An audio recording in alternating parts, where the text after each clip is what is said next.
government with a one-world dictator in Rexella. Even where they still have the dictators in power, they're all begging for Obama to come. Now, that is strange that Islam would ask a Christian to come. Way too hot. But that's how this world leader comes to power. I'm just saying. Daniel 11:21, he comes in peaceably.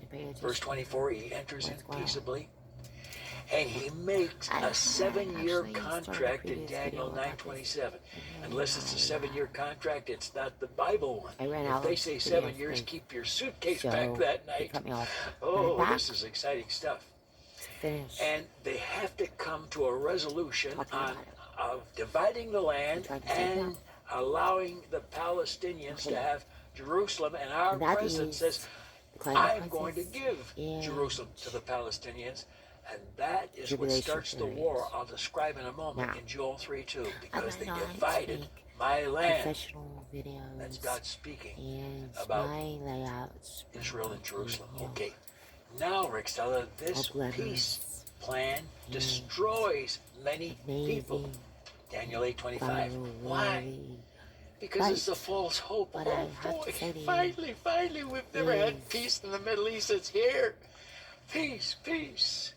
Good stuff. But there'll be no peace. Jeremiah 6:14 and Jeremiah 8:11. It's just a false hope.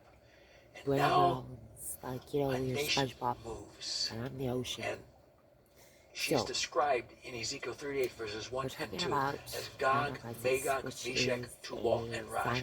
All cities in Rosh now, and Meshach became Mosach, Moskati, and Moscow. And they come from the north against Israel. Ezekiel 38:15. If you're standing in Israel, you draw a line straight to the North Pole, you go right through Moscow. And why did I say that? Because it's this nation, in that same chapter, verse 11 says, I'm going to go against them that are at rest, against them that are at peace. So peace program is started, and Russia breaks it.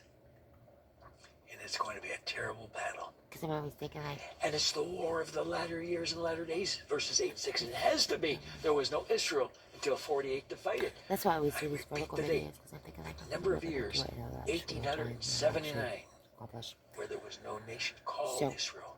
They had changed it from Israel to Palestine, and now it's back to Israel.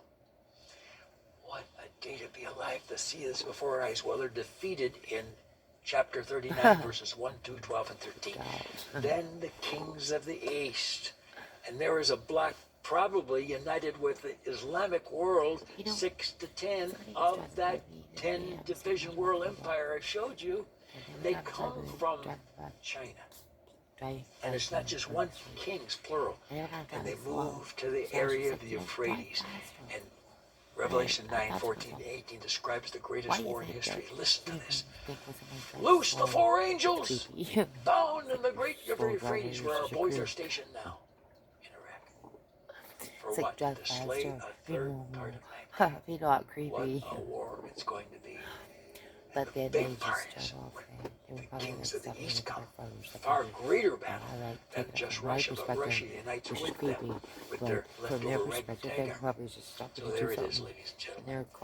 I'm telling you, there'll be no peace until the Prince of Peace, the Lord Jesus, Isaiah 9:6, comes and puts a stop to it, Revelation 11:18, and then they're going to beat their swords and the plowshares and their spears